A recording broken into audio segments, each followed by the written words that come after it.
How to create a Google business account. So first, for that you have to go to this website named workspace.google.com.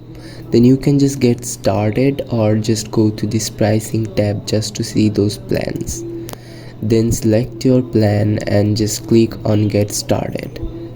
Each plan have each advantage.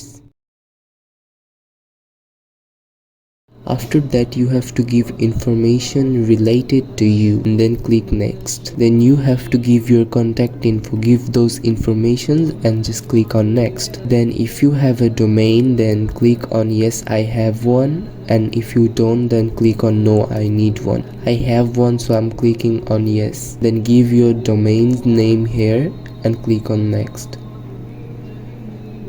Then click on no thanks. Now give your username and password and check in I am not a robot, and then go next.